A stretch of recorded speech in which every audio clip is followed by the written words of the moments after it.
Take a sieve. When you think of shortcrust pastry, it's sort of semi-flaky, but it's rich, buttery. Start by sifting 200 grams of plain flour into a mixing bowl. Large pinch of salt.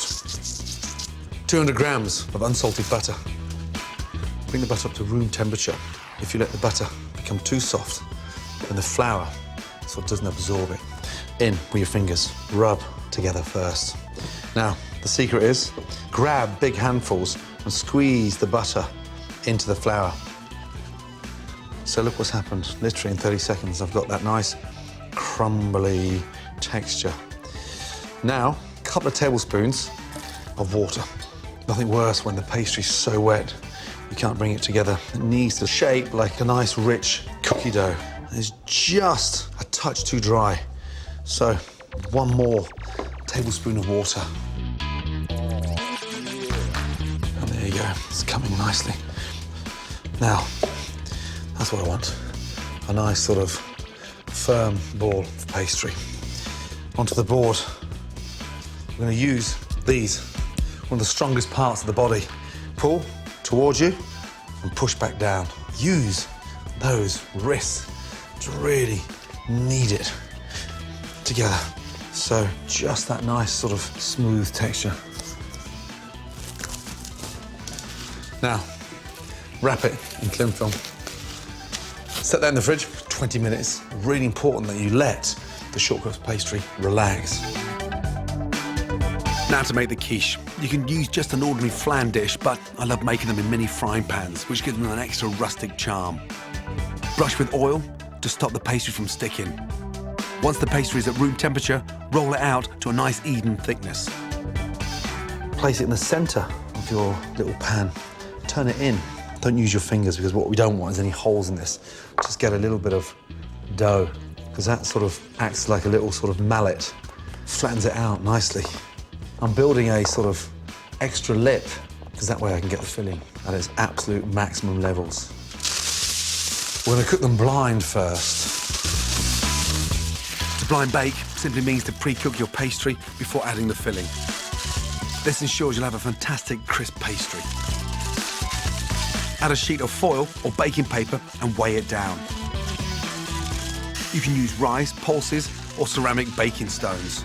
Just make sure you keep them for the next time. Into the oven, 200 degrees for 10 minutes. Now for the filling.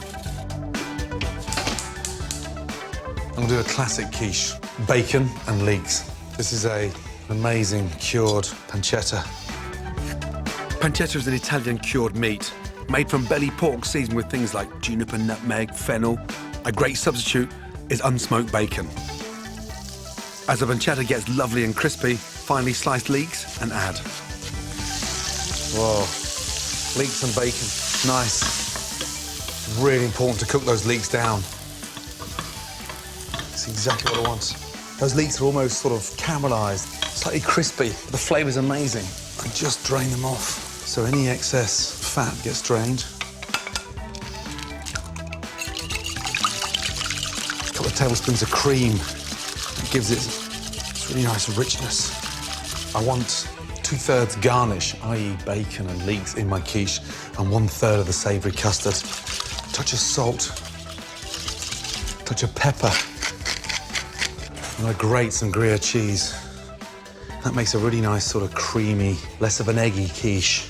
Take my amazing, crispy pancetta and leeks in. Give that a good mix. Needs one more little thing, some freshness. Flat leaf parsley. Incredible. Really important, just to taste the mixture. With the quiche filling ready, next, finish off the pastry.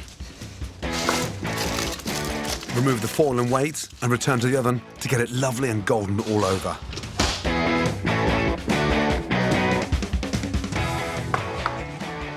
Now, when we fill them, give that a really good mix up. Beautiful. Grate over some more cheese, which will bubble up and melt beautifully. And then into the oven. Bake your quiche for 15 to 20 minutes.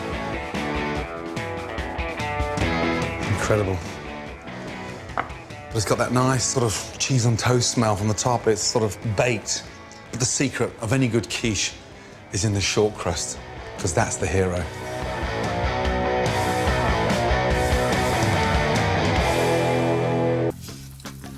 One nicely skinned salmon, just like a perfect snake skin. Because sliders are bite-sized burgers designed to go in small buns, you don't want to make them too big.